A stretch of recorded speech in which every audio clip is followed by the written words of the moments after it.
I'll see you later. Have a good day. Thank you. Hello, welcome to Guitar Fun. This is going to be a news video, and what I want to talk to you about is Peavey and Carvin going out of business. The two are related, okay? So, first of all, for a long time since Peavey did that show Undercover Boss, uh, Hartley Peavey, the owner of Peavey, his stepson is basically running the company, and he went undercover with a few different employees to do Undercover Boss, and people really criticized Peavey for what went on after the show was shot because they did some updates at the end of it. Uh, Here's what I saw.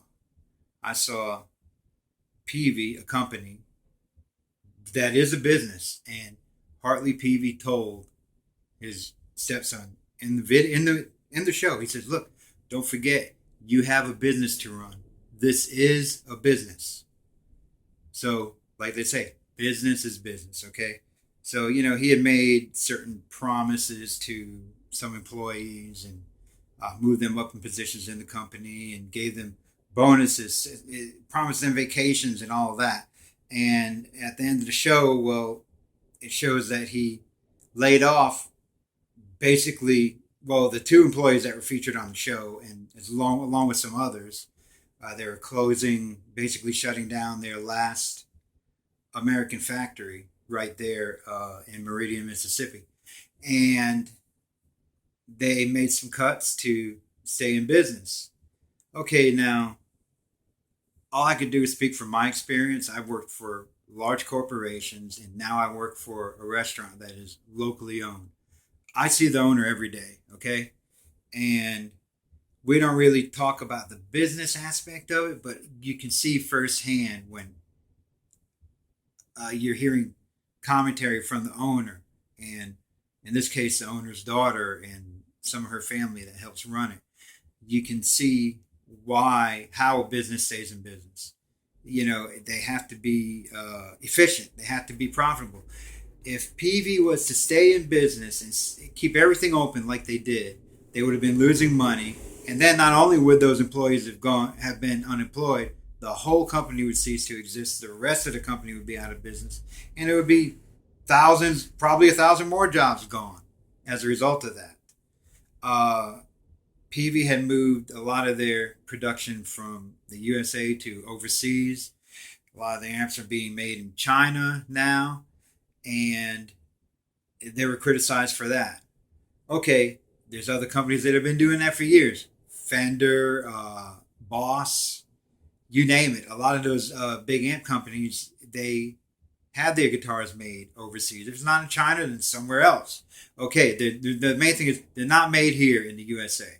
Okay, now they did what they could to stay in business, and that's what I was telling people. I was saying, well, look, what's the big deal? They're doing what they have to stay in business. Better than them going out of business. And then you look at Carvin. They both ran parallel to each other up until the time Carvin closed, because this is all going on simultaneously. Okay, so Carvin went out of business because they just couldn't make it anymore. But they kept everything made in USA up until the end. Okay, now you might say, oh, well, good on them. They kept it all made in USA, and then they went out of business anyway, but they stayed true to themselves till then. Okay, there's something to be said for that, but look, they're not around anymore. They don't exist, okay? Carvin is gone because they couldn't change with the times. They couldn't make the changes necessary to pivot and be profitable, remain profitable. Peavey is doing what they can to remain profitable, to make money, to keep the remaining people they have employed instead of closing down completely. So, on the one hand, you have people criticizing Peavey. Oh, it's not made in the USA anymore. A lot of it's not. Okay, but they're still here. They're still here, designing things, coming up with things that people like. I like a lot of Peavey stuff. Used to have an old Peavey Bandit amp. It was nice for the time, I guess. And a lot of the Peavey tube amps are highly praised. And I have an old Peavey Predator It's a Strat style guitar with a Kaler tremolo on it. Really nice guitar, made in USA. Okay, now is there a difference between made in USA and foreign made? Little if any. Okay, any of these guitars here, this one, these over here, I can pick them up, play them. They sound okay. Does a Les Paul made in USA sound better than Les Paul style guitar made somewhere else? Maybe. Could be the pickups, could be something. There are people, a guitar can be made anywhere in the world. You just have to find the right craftsmen, the right people that can do it the right way and take pride in their work. That's all there is to it. And to say made in the USA is a way to go, oh, it keeps Americans employed.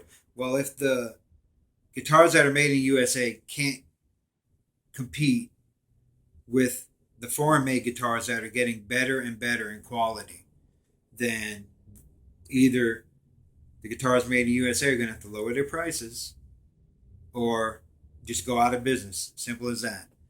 Or they could depend on the fact that there's enough of a niche of people around that are willing to pay more for a guitar made in the USA. It's so great. I can't criticize one way or the other, to tell you the truth. But anyway, I was saying all of that to say this. Peavey was criticized for making business moves that were in their best interest. Maybe not the employees' best interests that were there, but you have to do what is good for the company. You can't cut off your tail, and then if something else happens, cut off a foot, and then cut off a leg, and then cut off your other leg. Then there's going to be nothing left of the company, and they close. That's all it is. So you just have to get rid of the loose ends sometimes, gather everything up, and keep going upward. And as far as the Undercover Boss show is concerned, they were saying that they're still working on giving the rewards and the things that were guaranteed to those employees. So that hasn't been forgotten either, even though the employees are not employed with them anymore. They're still going to deliver on all of that. Yeah, I just wanted to bring that up because, that was a sore spot with me for a while about Peavey. And I didn't want to bring it up because just to say I was right all along. They did what was good for them. No, that's not what it was. At the time, to me, it just looked like regular business practices. You can't keep hanging on with what you got if you're losing money, because then you won't be able to pay your employees. You won't be able to pay anything. Then what? Staying liquid and staying viable is better than declaring bankruptcy. Look at Gibson. Gibson's in trouble now. All this financial trouble and everything. People kind of look down on Gibson now because they're in that kind of trouble. If they would have done what they could to stay more viable, to stay with a better reputation, then I think they wouldn't have been in the mess they're in now. They're getting all kinds of complaints about the quality control. People are criticizing every little thing now, where before a lot of little things were overlooked on their guitars. Not anymore. They've been put under the microscope because of these financial problems. Anyway, that's all I wanted to comment on about that. And I just want to say, of all the used guitars I've tried and bought, and the ones straight out of China that I bought on AliExpress, sometimes there's a difference, sometimes there's not. The main thing is try what you like. And if it plays good, it sounds good, if it connects with you, then buy it. Doesn't matter if it's a $50 used guitar or a $2,000 brand new guitar. Do you, as they say. If you like it, pick it up and play it. Try it. And if you don't like it, you can always get something else. Oh, and as far as buying used guitars goes, Guitar Center, that's another can of worms that we could talk about. But anyway, Guitar Center is a good place to get used guitars or used gear. You pay the shipping. They only charge like $20 to ship a guitar. where all the other online sites will charge $50 or $60. So you're only paying like $20 to get the guitar shipped to you above and beyond the price plus tax, all that. And they have good deals on there every now and then with the used guitars. And uh, you don't get to try it before you buy it, but when you get it home, try it out. If you don't like it, you can send it back. You have to pay the return shipping to send it back, but that's all you have to pay.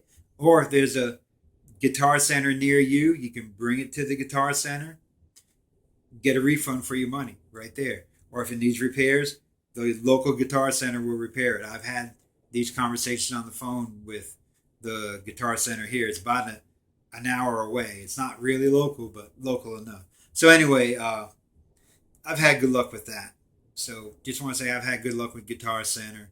Uh, as far as going there and buying something, I'm sure you'll have plenty of time to pick it up and try it because they're not going to be in a hurry to wait on you at a place like that anyway. Just saying. Uh, Poking fun, okay? So, um, anyway, if that, I think that's all I have for now. Just wanted to get that out there. Leave a comment down below. Tell me what you think. Like I was saying, we can learn things together and grow together, okay? I don't know any more than most of you out there. A lot of you know more than I do. So let's share that info with each other and become better at buying new gear, used gear, just being better people. So let's do that. If you like the video, then like it and subscribe if you haven't. Tell a friend, tell anybody you know that plays guitar. Tell them to check this out. Check out my old videos and just have fun, okay? That's what it's all about. Guitar fun, okay? Thanks for watching. Take care.